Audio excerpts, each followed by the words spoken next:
एक छोटे से गांव में अली नाम का एक मेहनती आदमी रहता था। वो हर रोज जंगल में लकड़ियां काटने जाता था ताकि अपने घर का खर्च चला सके। जंगल अली के लिए सुकून का मकाम था। लेकिन एक दिन अली मामूल के मुताबिक जंगल में जा रहा था कि अचानक उसे दौर से एक शोर सुनाई दिया। जैसे ही वो करीब पहुंचा, उसने देखा कि एक खूंखार शेर है, एक हैरन के पीछे भाग रहा था।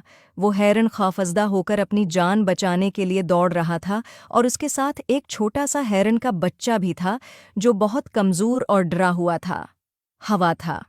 अली का दिल हिरन और उसके बच्चे की हालत देखकर पिघल गया। उसे मालूम था कि अगर वो कुछ न करता तो शेर दोनों को मार डालेगा। अली के पास सिर्फ उसकी कल्हाड़ी थी, लेकिन उसने हिम्मत जमा की और शेर के सामने आ गया। शेर ने गुस्से में गरजते हुए अली की तरफ देखा, लेकिन अली ने एक जोरदार चीख मारी और अपनी कुल्हाड़ी हवा में घुमाते हुए शेर को दूर भगाने की कोशिश की। शेर ने कुछ देर के लिए अली को घूरा और फिर धीरे धीरे जंगल की तरफ वापस चला गया। हिरन और उसका बच्चा अली के सामने खड़े थे। उनकी आंखों में शकरगुजारी और हैरानी थी। जैसे ही अली ने हिरन के बच्चे को प्यार से थपथपाया, कुछ जादुई हुआ। अचानक वो हिरन की माँ चमकती रोशनी में बदलने लगी। अली हैरान रह गया जब उसने देखा कि हिरन की माँ एक खूबसूरत परी बन गई।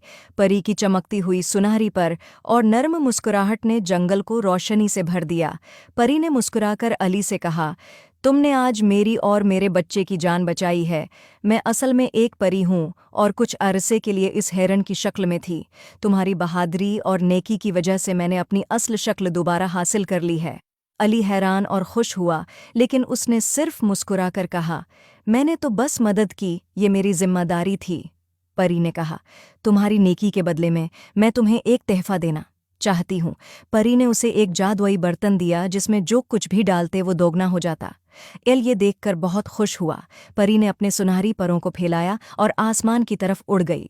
अली ने हैरानी से इस चमकती हुई रोशनी को जाते हुए देखा और दिल में शुक्रगुजारी महसूस की। इसके बाद अली हमेशा खुश और खर्म रहा। I hope you like it. Please like and subscribe my YouTube channel.